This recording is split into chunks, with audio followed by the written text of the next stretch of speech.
Hi, welcome to this video. Happy 2021, everybody. And just telling you what's going to happen in 2021 for me. And that is I'm going to be doing some new videos, and I'll tell you some of the content. I'm building a new bicycle, custom bike. So I'm buying parts, and I'm going to be putting it together. I've decided on the brakes. I'm going to have BB7 Road.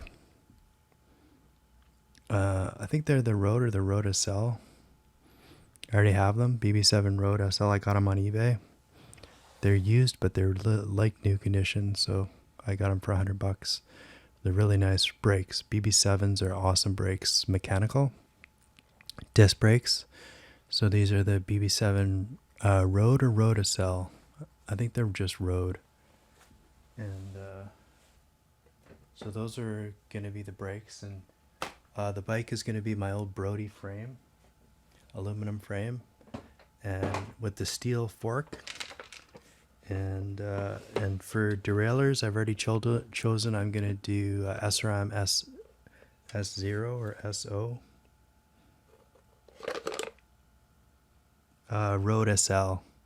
These are the brakes I got for my bike that I'm building, the Avid or SRAM. Oh, there we go.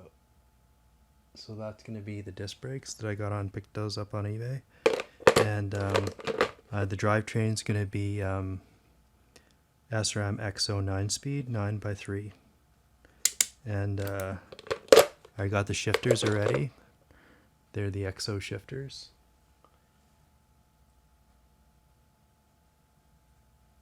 So I got those on eBay as well.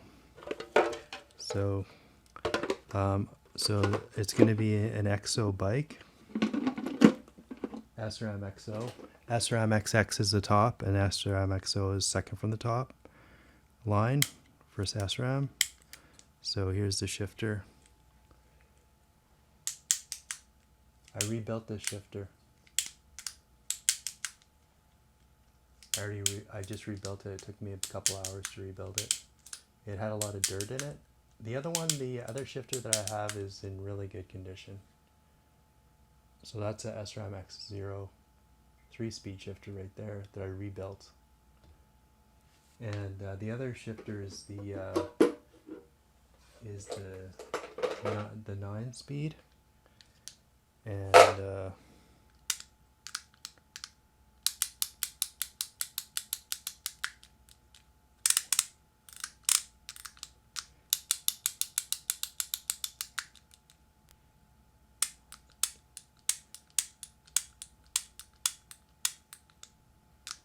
so yeah, this is the 9-speed shifter, and it did not need to be rebuilt. It was I took the case off. You can take the case off, the carbon cover there, and it's really nice and clean inside. So this one wasn't gummed up. So there's the X0 shifter. So that's what I'm going to be building. My bike with the X0 9-speed by 3-speed. X0. So I got some of the parts. I'm going to get the rest of the parts on eBay. And hopefully it'll work with my Truvative crank that I already have. My three chainring crank. And so that's what's coming this year. I'm going to be buying more parts, and I'm going to be putting that bike together. It's going to have DT Swiss. I think it's called DT Swiss hubs. I think those are the hubs.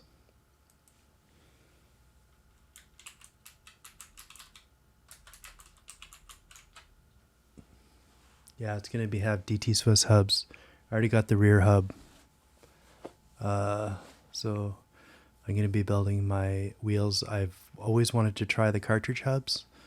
So this is the first chance I'm going to try the DT Swiss cartridge hub. And I might go all out and get some, like, there's these really low rolling resistance bearings that I want to get. So if I really decide to splurge, I'm going to get some special bearings for the bottom bracket, and I'll probably just leave it at the bottom bracket. So that's what's coming up. And I want to buy a Blackmagic camera this year because I already got some lenses. I got some old TV lenses, 3 lenses. So I was going to buy a Sony f900, but it fell through. I bought it on eBay, and eBay Global Shipping sent me a message saying that they can't deliver it and they're not returning it to the customer, and no other information was given. They just said they would give me a full refund, and they gave me a full refund. So it's a mystery to me why I bought the Sony f900, paid for it, and in shipping somehow something messed up, and maybe it broke. That might be it. Maybe somebody dropped it or something, or it got stolen or something. So anyways, I got fully refunded. I never got the camera. They're hard to find, those cameras now, the f900s. And I actually already bought an SDI, a Sony SDI, like it's an attachment for the f900. I already bought that. It was like $100. So I guess I'm going to be, that's going to be pretty much useless if I don't get the f900 camera.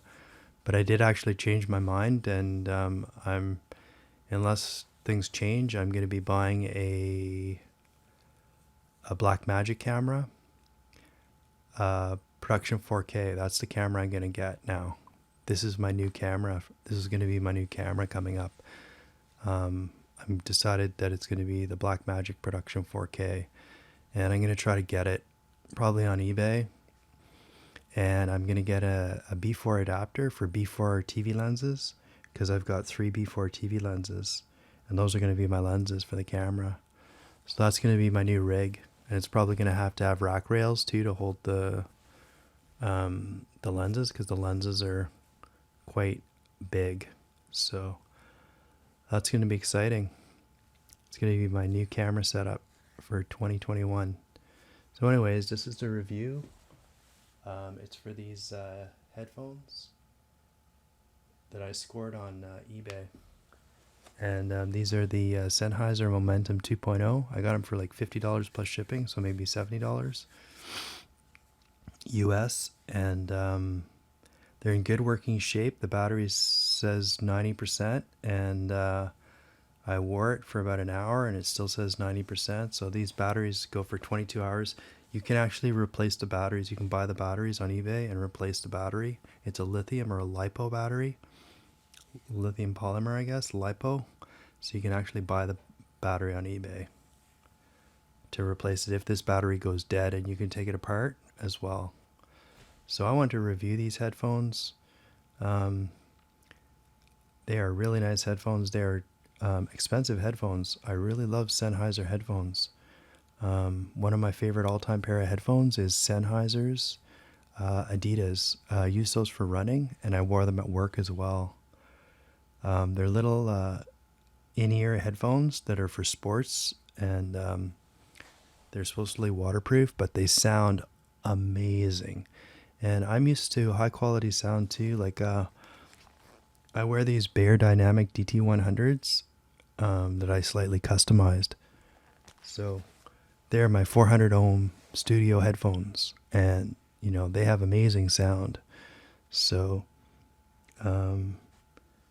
these are supposed to be the top of the line Bluetooth headphones from a few years back. They came out in 2015, and as you can see, they hold up pretty well. These are a used pair. The paint, or the coating, is coming off the side here, but it doesn't affect it at all. And otherwise, they are pretty solid, and everything seems to be working fine on them. So these are the Momentum 2.0. They're quite expensive headphones. They're like $300 when they came out, and so you're supposed to be able to pair them with your phone with NFC, but I wasn't able to do that. But they did pair with Bluetooth, and the Bluetooth is pretty awesome. It's really works well, and it connects to my phone right away. as soon as I turn the Bluetooth on. These headphones, style-wise, they're just amazingly beautiful style. Like, they're really a nice looking headphone, and they just feel quality. And I've had lots of headphones, and believe me, like I've had Sony's, and I mean, these ones just blow Sony's away. Like, I've had some studio headphones from Sony, and I don't want to be rude, but it's just, I would say it's garbage. Like, I'm sorry, but whenever you've had like Bear Dynamics, or I have a pair of Grados too. Grados are like handmade in New York. And Grado, if you've ever had a pair of Grados or like Studio Bear Dynamics, that's your new standard. And but I really like Sennheisers, and Sennheisers, those little Sennheisers Adidas. The audio is unbelievably outstanding on those Sennheiser Adidas headphones. They're just little tiny headphones. You can get them for like $50. I don't even think they sell them anymore. But the audio quality is just mind blowing. And how do I judge sound? This is how I judge sound. And if the mid to high frequencies, if they can all be represented quite distinctly and clearly, that is what I consider to be, well, all frequencies really, like low frequencies, mid frequencies, and high frequencies. If all those frequencies can be heard clearly and separated from the other frequencies and distinctly, that to me is an audiophile quality headphone, and that's the standard that I have for my headphones. So yeah, that's and in fact, I think that headphones, like, they don't really have a problem doing bass. Like, I don't think the bass is the problem. People, I don't really care about bass. I care that I can hear bass, but to me, if the mids and the highs are not clear and distinct, and if you can't hear those really, really, if the headphone to me can represent the mid and the high frequencies, all of the different frequencies on mid and high, distinctly and clearly, that's a winning headphone. And those little tiny Sennheisers, Adidas, those were just unbelievable. And this is supposedly an audiophile headphone. And I'm going to say something right off the bat. And for $300 or Momentum, I don't know what the Momentum 3s sound like, but this is not an audiophile headphone. Okay. That's what you're getting. I'm not saying it has bad sound, but there's a couple things. This one has noise canceling that's on all the time. And I really do think that affects the quality of the audio. I had it connected to my mixer. I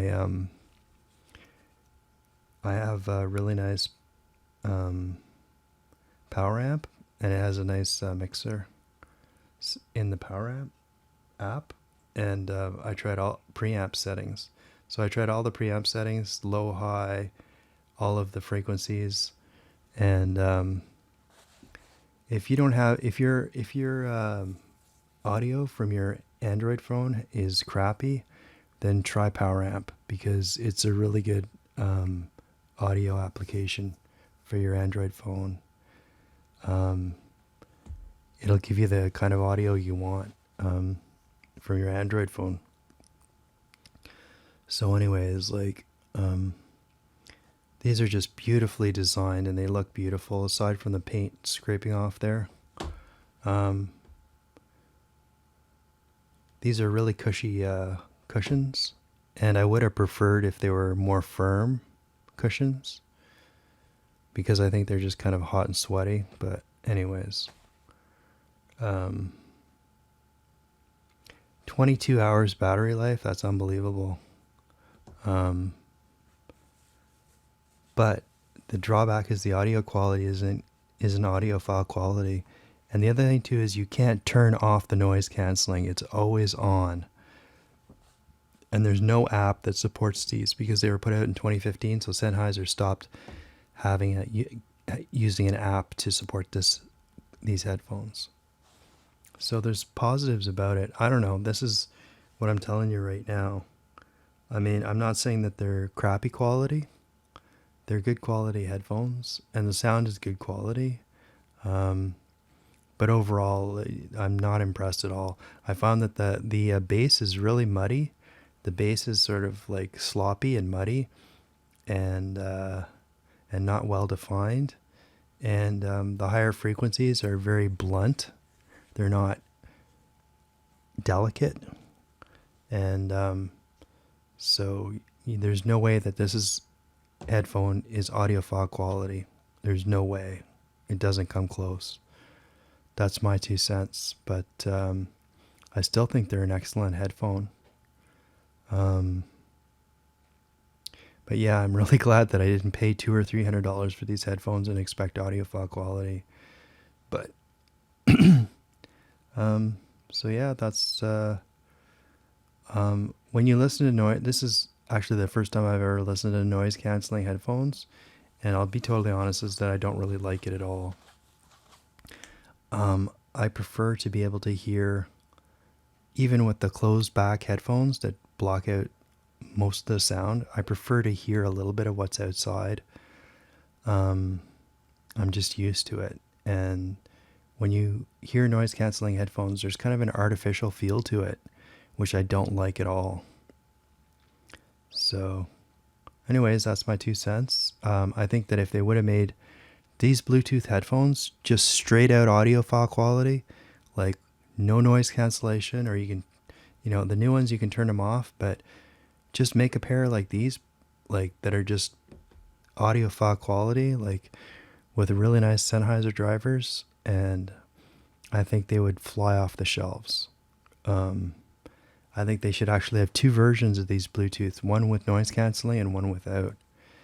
And, just make the noise cancelling an option for, $50 or $100 more.